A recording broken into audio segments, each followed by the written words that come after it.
आगामी निर्वाचन को नहीं बीजेडी गुरुत्वपूर्ण बैठक ब्रेकिंग न्यूज बर्तमान जहां आसुची आज अपराह्न बसुची बीजेडी मीटिंग अपराह्न 3:30 गुरुत्वपूर्ण बैठक बसुची एथिपाई नवीन निवास को वरिष्ठ नेता मानक डका जाइथिबा सूचना मिलुची। तेज जहां सूचना मिलुची अपराह्न 3:30 बीजेडी गुरुत्वपूर्ण बैठक एथिपाई नवीन निवास को वरिष्ठ नेता मानक डका जाइछि। ऑनलाइन रे अछंती हम सहित सहयोगी सौम्यरंजन साहू सौम्य जानवा चाहिए वर्तमान जो बड़ खबर आसूची कि बीजेडी गुरुत्वपूर्ण बैठक ठीक 3:30 समय हेबो एथिपाई नवीन निवास को डकरा आसीची जे जो रही नेता माने आगधाड़ी नेता से डकरा आसीची कौन गुरुत्वपूर्ण बैठक रे आलोचना हो पारे? देखो तो नवीन निवास को समस्त वरिष्ठ नेता मान डकरा विशेष करके दल आरंभ जो जो मैंने रही दल सहित आज नवीन निवास डकरा होती 3:30 बेले नवीन निवास बैठक बस जहाँ सूचना रही निर्वाचन को लेकिन एक गुरुत्वपूर्ण बैठक हो पारे निर्वाचन विषय आलोचना हो पारे रणनीति नहीं आलोचना हम जो वरिष्ठ नेता मान नवीन किसी निर्देश मुख्यमंत्री किसी निर्देश दे सारती सांप्रतिक वर्तमान राज्यर राजनीति और बीजेडी जो स्ट्राटेजी जाऊँगी तो से नहीं से रणनीति नहीं आलोचना हम विशेष करके बर्तमान आप देखिए 24 निर्वाचन पूर्व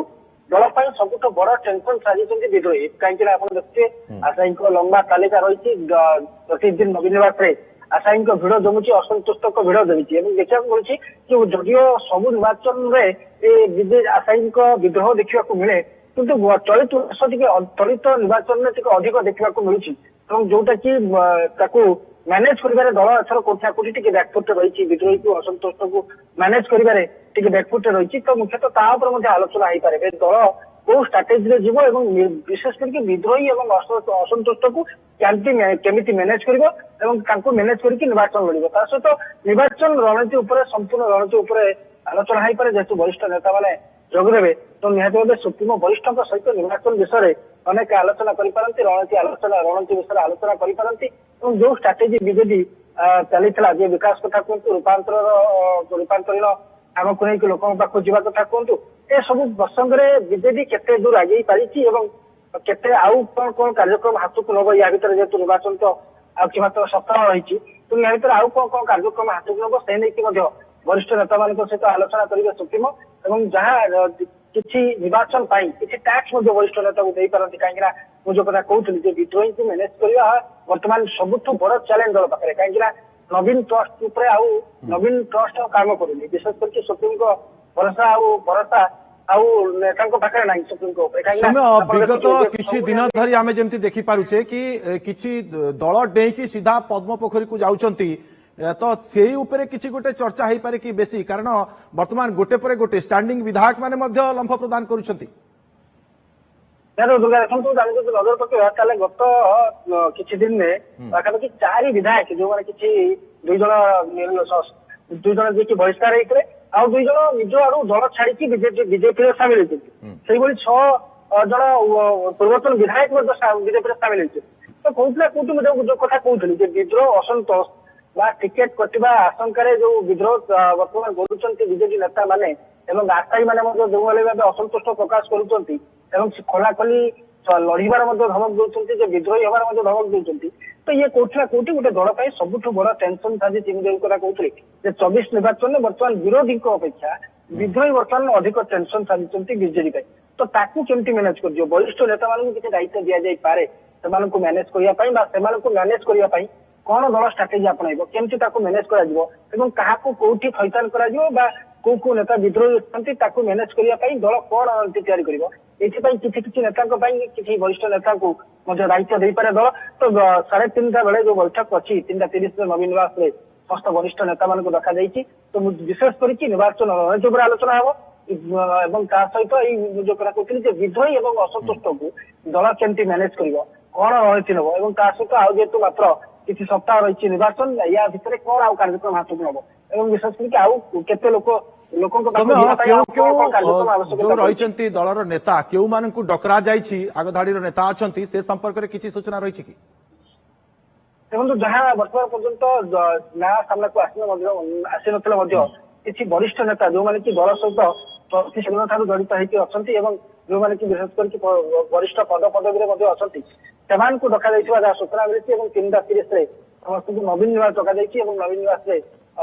ମୁଖ୍ୟମନ୍ତ୍ରୀ ବୈଠକ ନେବେ ଏବଂ ମୁଁ ବି ଯେମିତି କହୁଥିଲି ଯେ ନିର୍ବାଚନକୁ ନେଇକି ହିଁ ବୈଠକ ହବ ଏବଂ ଯଦିଓ ବର୍ତ୍ତମାନ ପର୍ଯ୍ୟନ୍ତ ସ୍ପଷ୍ଟ ହେଇନି ଯେ କିଏ କିଏ ଯୋଗ ଦେଉଛନ୍ତି କିନ୍ତୁ ଯାହା ସୂଚନା ରହିଛି ଯେ ଦଳ ପ୍ରତିଷ୍ଠା ହବ ଦିନ ଠାରୁ ଯୋଉ ନେତାମାନେ ବରିଷ୍ଠ ନେତାମାନେ ଦଳ ସହିତ ଯୋଡି ହେଇକି ରହିଛନ୍ତି ବିଶେଷ କରିକି ଅନେକ ନେତା ଆପଣ ଦେଖିଥିବେ ଯେ କ୍ରାଇସିସ୍ ମ୍ୟାନେଜର ହିସାବରେ ଯିଏ କାମ କରନ୍ତି ଦଳ ଯେତେବେଳେ କ୍ରାଇସିସ୍ ରେ ପଡିଥାଏ ତ ବରିଷ୍ଠ ନେତାମାନେ କ୍ରାଇସିସ୍ ମ୍ୟାନେଜର ହିସାବରେ କାମ କରନ୍ତି ଆପଣ ଦେଖିବେ ବହୁ ଉପନିର୍ବାଚନ ଗୁଡିକରେ ମଧ୍ୟ ବରିଷ୍ଠ ନେତାମାନଙ୍କୁ ଦାୟିତ୍ୱ ଦିଆଯାଇଥିଲା ତ ସେଇଭଳି କିଛି ବରିଷ୍ଠ ନେତାମାନଙ୍କୁ ନବୀନ ନିବାସ ଡକାଯାଇଛି ଏବଂ ମୁଖ୍ୟମନ୍ତ୍ରୀ 3:30 ବେଳେ ସେମାନଙ୍କ ସହିତ ବିସ୍ତୃତ ଭାବେ ଆଲୋଚନା କରିବେ ଯେ ନିର୍ବାଚନ ସମୟ ମୁଖ୍ୟ ଲକ୍ଷ୍ୟ ରହିପାରେ କି ଦଳ ଡିଆ ଉପରେ ଅଙ୍କୁଶ ଲଗାଇବା ନିହାତି ଦଳ ଡିଆ ଉପରେ ଅଙ୍କୁଶ ଲଗେଇବା ଏବଂ ତା ସହିତ କେମିତି ଅସନ୍ତୁଷ୍ଟକୁ ମ୍ୟାନେଜ କରିବା ଯେ ଦଳ ବର୍ତ୍ତମାନ ବର୍ତ୍ତମାନ ବ୍ୟାକଫୁଟରେ ବିଜେପି ରହିଛି ଯେ ବିଦ୍ରୋହୀଙ୍କୁ ମ୍ୟାନେଜ କରିବାରେ କାହିଁକି ନା ଆମେ ଦେଖିଥିଲେ ଯେ 19 ହଉ କିମ୍ବା 19 ନିର୍ବାଚନ ପୂର୍ବରୁ ମଧ୍ୟ ସମାନ ଅସନ୍ତୋଷ ଦେଖାଯାଇଥିଲା କିନ୍ତୁ କୋଉଠି ନା କୋଉଠି ତାକୁ ମ୍ୟାନେଜ କରିବାରେ ବିଜେପି ସଫଳ ହେଇଥିଲା ଏବଂ ମାତ୍ର 2-3 ଜଣ ଆଶାୟୀ ବିଜେପିକୁ ଯାଇଥିଲେ ଏବଂ ସେ ମଧ୍ୟ ଜିତିକି ଆସିଥିଲେ ତ କିନ୍ତୁ ବର୍ତ୍ତମାନ ଯାହା ଆପଣ ଦେଖୁଥିବେ ଯେ ବର୍ତ୍ତମାନ ଯୋଉ ଟ୍ରେଣ୍ଡ ଆସିଲାଣି ପ୍ରତ୍ୟେକ ଦିନ ବିଜେପିରେ ମିଶ୍ରଣ ପର୍ବ ହେଉଛି ଏବଂ ଜଣକ ପରେ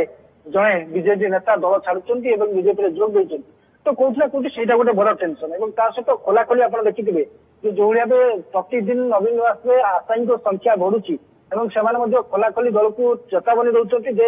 ଯଦି ଦଳ ଟିକେଟ ନ ଦିଏ ତାହେଲେ ସେମାନେ ବିଦ୍ରୋହ କରିବେ ଏବଂ ତା ସହିତ ଅନେକ ପ୍ରାୟତଃ ସବୁ ନିର୍ବାଚନ ମଣ୍ଡଳରେ ଯୋଉମାନେ ପାରାଲାଲ ସଂଗଠନ ଗୁଡିକ ମଧ୍ୟ ଗୁଡାଏ ରହିଛି ଏବଂ ଯୋଉ କଥା ମଧ୍ୟ କିଛି ଦିନ ପୂର୍ବରୁ ଯେତେବେଳେ ପ୍ରେମାନନ୍ଦ ନାୟକ ଯିଏକି ତେଲୁଗୁରେ ବିଧାୟକ ସେ ମଧ୍ୟ ଯେତେବେଳେ ବିଜେପିରେ ମିଶିଥିଲେ ସେ ମଧ୍ୟ ସେଇ କଥା କହିଥିଲେ ଯେ ପ୍ରତି ନିର୍ବାଚନ ମଣ୍ଡଳରେ ପାରାଲାଲ ସଂଗଠନ ରହିଛି ଏବଂ ତାକୁ ବାରମ୍ବାର କହିଲା ପରେ ବି ଦଳ କୋଉଠି ନା କୋଉଠି ମ୍ୟାନେଜ କରିବାରେ ବିଫଳ ହୋଇଛି ଯୋଉଥିପାଇଁ ସେ ସମୟ ଦଳର ସଂଗଠନକୁ ମଜବୁତ କରିବା ପାଇଁ ଆହୁରି କିଛି ପଦକ୍ଷେପ ନେଇକି ଆଲୋଚନା ହୋଇପାରେ କି କାରଣ ଆପଣ ଦେଖିବେ ଯେ ପ୍ରଧାନମନ୍ତ୍ରୀ ନରେନ୍ଦ୍ର ମୋଦି ମଧ୍ୟ ଓଡ଼ିଶା ଗସ୍ତ କରିଛନ୍ତି ଅନ୍ୟ କେନ୍ଦ୍ର ମନ୍ତ୍ରୀମାନେ ମଧ୍ୟ ଓଡ଼ିଶା ଗସ୍ତ କରି ଏଠାରେ ତାଙ୍କର ସଭା ସମିତି କରୁଛନ୍ତି ନିହାତି ଦେଖନ୍ତୁ ବିଜେପି ଗୋଟେ ପଟେ ଆପଣ ଜାଣିଥିବେ ଆଜି ବି ବିଜେପିର ରାଜ୍ୟ ନେତୃତ୍ୱଙ୍କୁ ଦିଲ୍ଲୀ ଡକାଯାଇଛି ତ ତାଙ୍କୁ ବିଜେପି ଫୋକସରେ ରହିଛି ଓଡ଼ିଶା ଏବଂ ଗତକାଲି ସମୟ ଟିକେ ଅଟକାଇବାକୁ ଚାହିଁବି ବର୍ତ୍ତମାନ ପ୍ରସନ୍ନ ଆଚାର୍ଯ୍ୟ ପ୍ରଣ ପ୍ରକାଶ ଦାସ ମଧ୍ୟ ଆସୁଥିବା ସୂଚନା ମିଳିଛି ବୈଠକକୁ ଉଷା ଦେବୀ ବିକ୍ରମ କେଶରୀ ଆରୁଖ ମଧ୍ୟ ରହିଛନ୍ତି ଏଥିରେ 3:30 ଯୋଉ ବିଜେଡିର ଗୁରୁତ୍ୱପୂର୍ଣ୍ଣ ବୈଠକ ହବ ଏଥିରେ ବିଜେଡିର ଯୋଉ ରହିଛନ୍ତି ବରିଷ୍ଠ ନେତାମାନେ ସେମାନଙ୍କୁ ଡକରା ହୋଇଛି ଏସବୁଥିରେ ଅଛନ୍ତି 3:30 ବୈଠକ ହବ ଯେହେତୁ এই উষা দেবী রয়েছেন রণেন্দ্র প্রতাপ স্বাଇଁ অনেক এ বৈঠকକୁ তাଙ୍କୁ ডকা হয়েছি যে নাম মু কହୁছি আপনার প্রসন্ন আচার্য প্রণপ্রকাশ দাস এবং উষা দেবী রয়েছেন মন্ত্রী রণেন্দ্র প্রতাপ স্বাଇଁ আসুচার 3:30 বৈঠকକୁ ডকরা হয়েছি তাଙ୍କୁ নবীন নিবাসকু অপরাহ্ন 3:30 বিজেডির গুরুত্বপূর্ণ বৈঠক যা কি নবীন নিবাসকু ডকা হয়েছি বরিষ্ঠ নেতা মানে যে রয়েছেন বিজেডির সেমানଙ୍କୁ দলীয় रणनीति संपर्क में आलोचना करा आगामी रणनीति जहाँ रही निर्वाचन रणनीति से संपर्क में आलोचना करा पारे संपर्क अनुमान जहाँ करा वरिष्ठ नेता भीतर रही प्रसन्न आचार्य प्रणव प्रकाश दास उषा देवी रणेंद्र प्रताप स्वाଇଁ विक्रम केशरी आरुख ए समस्ते आसवाई जहाँ जाइए डकरा तेज सौम्य आप देखुले जो भाव में वरिष्ठ नेता मानू डकरा कि समय पूर्व मुझे पचारूली से विषय में क्यों क्यों नेता मानू ये डकरा आलोचना आई नेता मानकर वर्तमान खबर आसूची एमानू डकरा जाइए नेता मान भितर रवीन्द्र प्रताप स्वाଇଁ रोचंती विक्रम केशरी आरुख रोचंती प्रसन्न आचार्य रोचंती प्रणव प्रकाश दास रोचंती उषा देवी रोचंती बिल्कुल मुझे कथा कहूली जेबेठू बीजेपी प्रतिष्ठा बीजेडी प्रतिष्ठा सहित जो जो मैंने अच्छा विशेष करके वरिष्ठ अच्छा बेले बेले क्राइसिस मैनेजर हिसाब से काम करती ଆପଣ ପ୍ରସନ୍ନ ଆଚାର୍ଯ୍ୟଙ୍କ କଥା କୁହନ୍ତୁ ବିକ୍ରମ କେଶରୀ ଆରୁଖ କଥା କୁହନ୍ତୁ ରଣେନ୍ଦ୍ର ପ୍ରତାପ ସ୍ୱାଇଁ କଥା କୁହନ୍ତୁ ଉଷା ଦେବୀ ଏବଂ ଏଇଭଳି ଭାବେ ବରିଷ୍ଠ ନେତାଙ୍କୁ ଡକାଯାଇଛି ତା ସହିତ ସଂଗଠନ ସମ୍ପାଦକ ଯିଏ ରହିଛନ୍ତି ପ୍ରଣବ ପ୍ରକାଶ ଦାସ ମଧ୍ୟ ସେ ନିଜ ଉପସ୍ଥିତ ରହିବେ ମୁଖ୍ୟମନ୍ତ୍ରୀ 3:30 ଏସବୁ ବରିଷ୍ଠ ନେତାମାନଙ୍କ ସହିତ ବିଭିନ୍ନ ବିଷୟରେ ଆଲୋଚନା କରିବେ ବିଶେଷ କରିକି ନିର୍ବାଚନ ଦୃଷ୍ଟିକୋଣରୁ ଯେ ନିର୍ବାଚନ ନିହାତି ଭାବରେ ନଜର ରହିବ ଯେହେତୁ ଅପରାହ୍ନ 3:30 ଗୁରୁତ୍ୱପୂର୍ଣ୍ଣ ବୈଠକ ବସିବ ନବୀନ ନିବାସରେ ଏନେଇ ବରିଷ୍ଠ ନେତାମାନଙ୍କୁ ବିଜେଡିର ଡକରା ଆସିଛି ବହୁତ ବହୁତ ଧନ୍ୟବାଦ ଆପଣଙ୍କୁ ତମାମ ସୂଚନା ଏବଂ ଆଲୋଚନା ପାଇଁ ସମୟ ରଞ୍ଜନ।